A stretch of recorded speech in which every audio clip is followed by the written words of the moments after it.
ঢাকার ধামরাইয়ে বেসরকারি টেলিভিশন চ্যানেলের এক সাংবাদিককে প্রাণনাশের হুমকি দিয়েছেন স্থানীয় ইউপি চেয়ারম্যান। উপজেলার নান্নার ইউনিয়ন পরিষদের চেয়ারম্যান মোহাম্মদ আলতাফ হোসেন মোল্লার বিরুদ্ধে এ অভিযোগ ওঠে। ভুক্তভোগী সাংবাদিক সিরাজুল ইসলাম চ্যানেল এস-এর ধামরাই প্রতিনিধি। এ ঘটনায় বুধবার রাতে থানায় অভিযোগ করেছেন ওই সাংবাদিক। জানা গেছে, বুধবার সকালে সংবাদ সংগ্রহের জন্য নান্নার ইউনিয়ন পরিষদে যান ওই সাংবাদিক। সেখানে ইউনিয়ন পরিষদ থেকে বাড়তি কর আদায় করা হচ্ছে বলে জানান স্থানীয়রা। এ নিয়ে ভুক্তভোগীদের বক্তব্য সামাজিক যোগাযোগ মাধ্যমে প্রচার করা হয়। এতে ইউপি চেয়ারম্যান ক্ষিপ্ত হয়ে ভুক্তভোগী সাংবাদিকের মোবাইলে ফোন করে হুমকি দেন। এ ঘটনায় সুষ্ঠু বিচার এবং নিজের নিরাপত্তা দাবি করেছেন ওই সাংবাদিক। দুইটা বর করে নিয়ে গাইছে মানে 560 টাকা। তখন আমি বললাম যে 560 টাকা করে না। তখন বলে যে দুইটা বকেয়া আছে 30 টাকা করে, আর এই বছর নতুন করে 500 টাকা আপনার ট্যাক্স ধরা হয়েছে।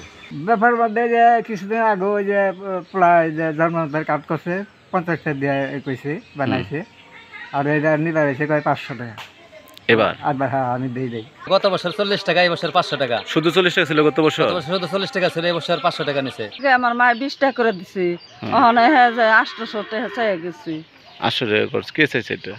এটা ওই যে চৌকিদারে চাই গেছি। যার ছাত্র ঘর আছে তারপরে এরকম বেশি হয়েছে, কারণ আমি ছাত্র দিয়েছি আজকে 3-4 মাস আগে। এই ছাত্র সরকার দেহও নাই, এটা কিভাবে আইতো? এখান বিরুদ্ধে তুমি রেডি থেকো, আমি তো বলতেছি তোমারে, তুমি কত বড় সাংবাদিক বাছি রয়ে গেছো গা। তোমার আপনি কি ফের দিতেছেন নাকি আমাদের? সামনে পরিষ্কার দিয়েছ, আমি আইতে চলাই থাকিস। আচ্ছা ঠিক আছে। সাংবাদিক ভালো হয়ে গেছো না, সাংবাদিক দাও, অশিক্ষিত ভালো সাংবাদিক হয়ে গেছো না। তোর সাংবাদিক সংগঠন আমার নিয়ে আসিস, তোর কোন বাপে তোর ফিরে।